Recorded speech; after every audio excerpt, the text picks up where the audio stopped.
Hi guys, welcome to foodies. நாங்கள் உங்கள் VLK பொண்ணுங்க. எங்கள் வீடியோ பிடிச்சா லைக் பண்ணுங்கள். இப்போ வாங்க நம்ம வீடியோக்குள்ளே போகலாம். இன்றைக்கி நம்ம பார்க்க போகிறது என்னென்னா பாஸ்தா பாயாசம். உங்களுக்கு ஸ்வீட் பிடிக்குன்னா இந்த ஸ்வீட்டை ட்ரை பண்ணி பாருங்கள். ஃபஸ்ட்டு நம்ம 300 ml பாலை காய்ச்சிக்கலாம். அடுத்து 200 கிராம் பாஸ்தா எடுத்துக்கலாம். பாஸ்தா முழுகிற அளவுக்கு தண்ணி வச்சு அதை 5 மினிட்ஸ் குக் பண்ணிக்கலாம். இப்போ 5 மினிட்ஸ் குக் ஆனதுக்கப்புறம் புளி வடிகட்டி வச்சு ஃபில்ட்ரு பண்ணிக்கலாம்.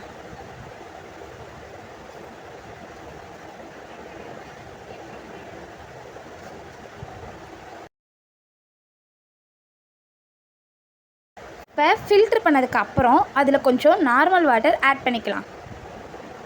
நார்மல் வாட்டர் ஆட் பண்ணுறது எதுக்குன்னா அப்போ தான் பாஸ்தா ஒன்றோட ஒன்று ஒட்டிக்காது. இப்போ பாருங்கள், தனித்தனியாக இருக்குது. இப்போ அடுத்து 5 முந்திரி, 5 பிஸ்தா, 100 கிராம் சுகர். இப்போ ஒரு பேன் வச்சு அதில் 2 டேபிள் ஸ்பூன் கீ ஆட் பண்ணிக்கலாம். இப்போ சாப் பண்ண முந்திரி, பிஸ்தா ரெண்டையும் போட்டு நல்லா ரோஸ்ட் பண்ணிக்கலாம். இதில் உங்களுக்கு பாதாம் வேணும்னா நீங்கள் ஆட் பண்ணிக்கலாம். இப்போ நல்லா ரோஸ்ட் ஆனதுக்கப்புறம் 300 ml பால் காய்ச்சி வச்சுருந்தோம்ல, அதை ஆட் பண்ணிக்கலாம். பால் நல்லா கொதிக்கணும். இப்போ நல்லா கொதிச்சதுக்கப்புறம் சுகர் ஆட் பண்ணிக்கலாம்.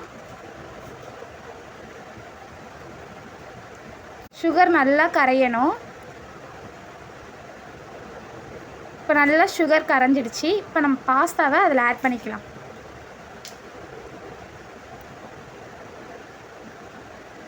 இப்போ நல்லா கிண்டலாம்.